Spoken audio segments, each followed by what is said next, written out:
Welcome to EFM's 3 p.m. News. I am your presenter, Narissa Bostwick. First off, on the local scene.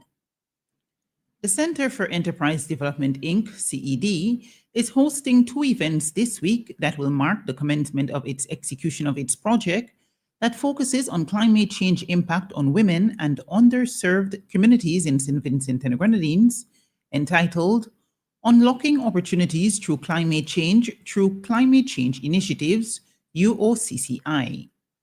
The first activity is a climate change forum held this morning at the Teachers Credit Union conference room, which brought together stakeholders, agencies, government departments, and community groups from throughout the state to establish formal partnerships with national agencies to leverage resources and expertise.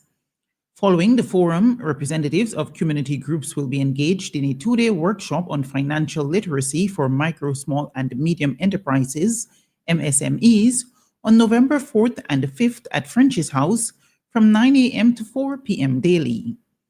The three-year UOCCI project is funded by the Organization of American States, OAS, through its Development Cooperation Fund, DCF, in the sum of US $125,000, and is being implemented under the OAS DCF 2024 to 2027 programming cycle to support, recognize, and foster the contributions of women and underserved communities to create a more inclusive and effective approach to climate action that benefits everyone.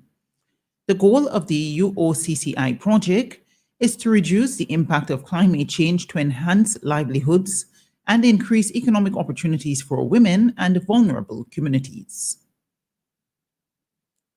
The Central Leeward Secondary School Warriors regained the honor of wearing the title of double champions in the NLA Inter-Secondary Schools Road Relay. They won the boys and the girls divisions of the event, which was held on Friday, October 31st. Second place in the boys' race went to the Georgetown Secondary School Gladiators, with St. Martin's Secondary School Saints third, ahead of the Lions of the St. Vincent Grammar School. The rest of the boys' teams finished in the order of Canouan Secondary, Trumaca Ontario Secondary, Dr. J.P. Eustace Memorial, Sandy Bay Secondary, Bethel High School, Thomas Saunders, Beckwith Seventh-day Adventist, and Petty Burdell Secondary Schools. Meanwhile, the Lady Warriors of Central Leeward Secondary School continued their dominance, retaining the top spot ahead of the Girls High School in second and the Lady Gladiators of Georgetown Secondary in third. Trumaca, Ontario, Bethel High, Thomas Saunders, Petty Burdell, and Dr. J.P. Eustace Memorial Secondary School rounded out the girls' field. Points from the event, as well as the cross-country held previously, will go to the school's totals for the 2026 NLA Inter-Secondary Schools Athletics Championships slated for March. On October 30th, police arrested and charged Ian Boucher, a 41-year-old resident of Belair, with the offense of assault. According to investigations, Boucher assaulted a 22-year-old teacher of North Union by slapping him on the left side of his face with his hands, causing actual bodily harm. The offense was committed in Arnasville on July 27th this year. Boucher appeared at the Serious Offences Court on October 30th and pleaded guilty to the charge. The magistrate entered a not guilty plea on his behalf, and he was granted bail in the sum of EC $2,000 with one surety. The matter was adjourned and transferred to the Kingston Magistrate Court for today, November 3rd.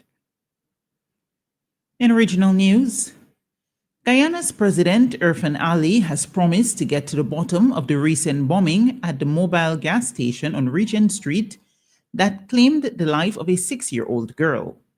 He said the incident was a vile attack on the country to create fear and harm.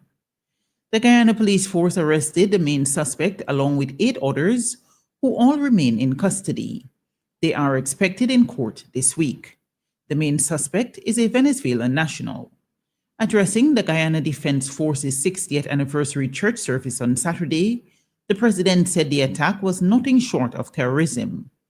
According to News Source Guyana, the president said the country's law enforcement authorities are now on standby to respond to any similar threats and will respond with the firmness such threats deserve. He also said that the investigations will intensify, and he promised that the motive behind the attack will be made known. The Trinidad and Tobago Police Service, TTPS, says arrests are imminent following the seizure of approximately $11.9 million worth of high-grade cannabis during an anti-crime exercise conducted in the North Central Division on Saturday, November 1st. According to the TTPS, officers acting on information about a cream-colored Nissan Almera transporting firearms and narcotics along the Churchill-Roosevelt Highway proceeded in the direction of Trin City. The driver of the vehicle allegedly became aware of the police presence, bridged a red light, and headed towards Trin City Mall.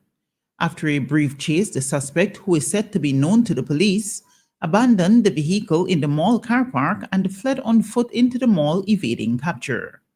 According to TTT News, a search of the vehicle led to the discovery of 5 bales containing 179 packets of Colombian creepy cannabis with a combined weight of 108.89 kilograms.